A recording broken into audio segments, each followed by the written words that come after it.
As you have already guessed, the finale is Yumi. Are you ready? So, what's already made, Dumbus? We'll see which one of us is damn fool.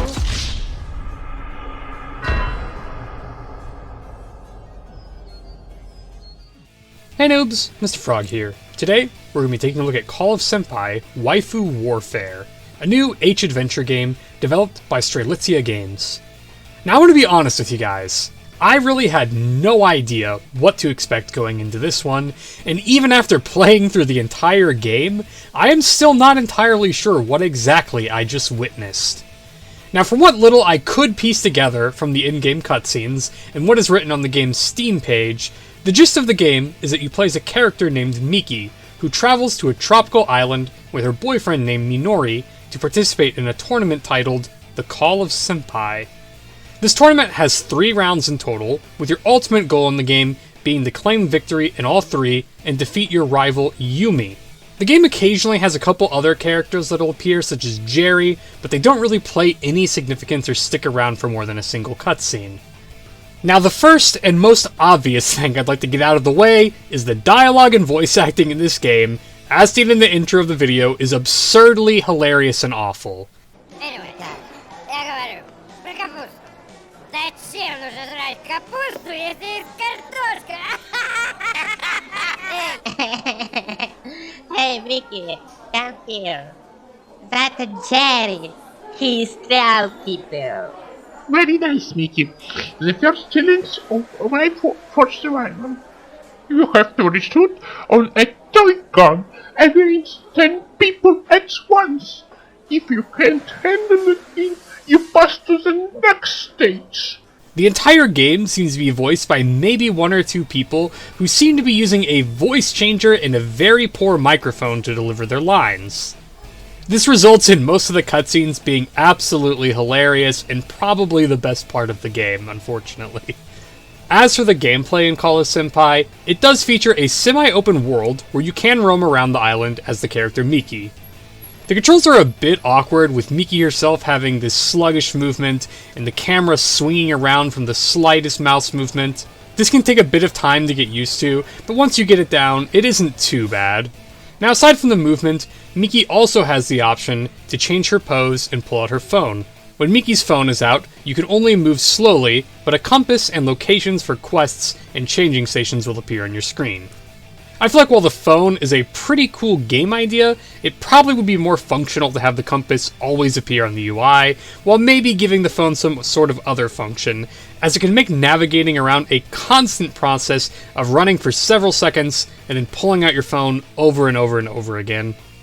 Now I will say on a more positive note that the open world island is done relatively well and definitely one of the more fleshed out elements of the game.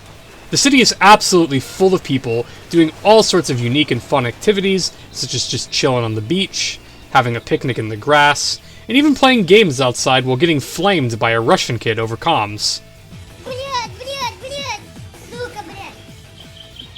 Now some of the animations for these people though can be a bit on the awkward side, such as these identical twin soccer players that have this awful looping animation. And we will also ignore the fact that most of their faces and eyes are devoid of any signs of life. But regardless, the city overall does feel very well and alive, and is definitely really fun to explore and look around. Now as mentioned earlier, the game does also have dressing stations scattered around the island. Here, you can customize Miki's clothing and hair color.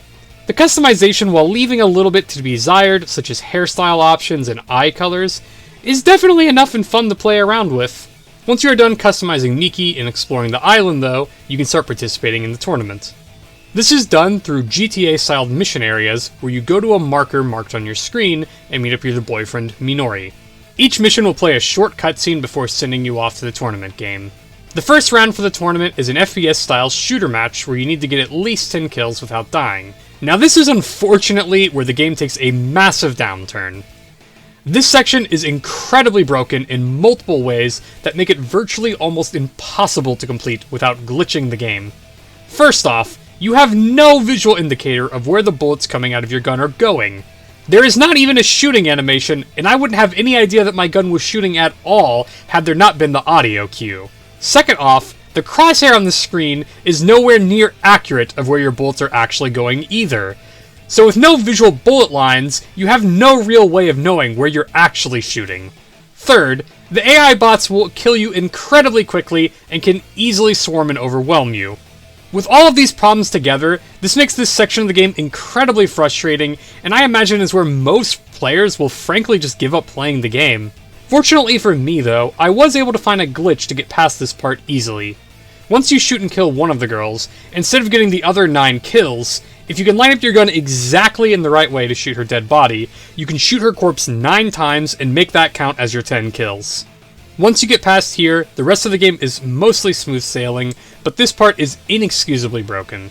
And on that note, I will say, this game does feature a pretty large amount of glaring and obvious bugs that can all range from being absurdly humorous to also slightly annoying. Regardless, with that headache out of the way, you can then move on and head over to your second mission, which may contain my absolute favorite cutscene in the entire game.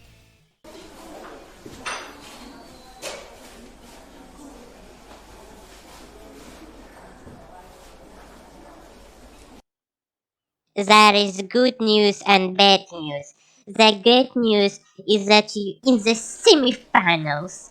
The bad news is that in the semifinals you have to fight a monkey half naked. When you were in the traffic once, I fought off a horny bum who ripped it off my bra, so it's not the first time.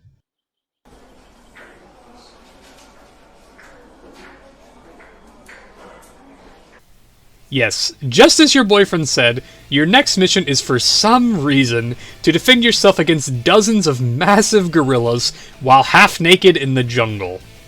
This mission is just so insanely bizarre that it is one of the greatest things I have ever seen in an H game. After that glorious segment, you can finally move on to the third and final round of the tournament, which is probably the easiest though, as it is simply a mud wrestling match with your rival Yumi, where you just beat each other with sticks until one of you is unconscious. And that basically sums up all that Call of Senpai has to offer. It is without a doubt a bizarre and wild trip of a game that I am honestly glad to have experienced. That being said though, with its massive glitches and bugs, it makes it a very difficult game for me to honestly recommend.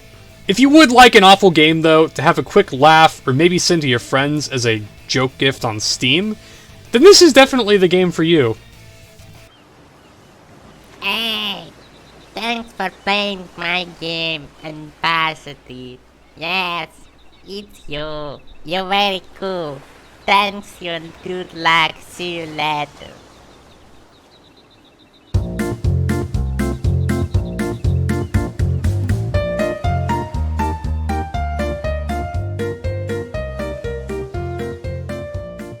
Once again, thank you to everyone for all the support, and if you'd like to see more H-Game content, make sure to subscribe to the channel. Also, make sure to check out the Mr. Frog stream over on Twitch. Later, noobs.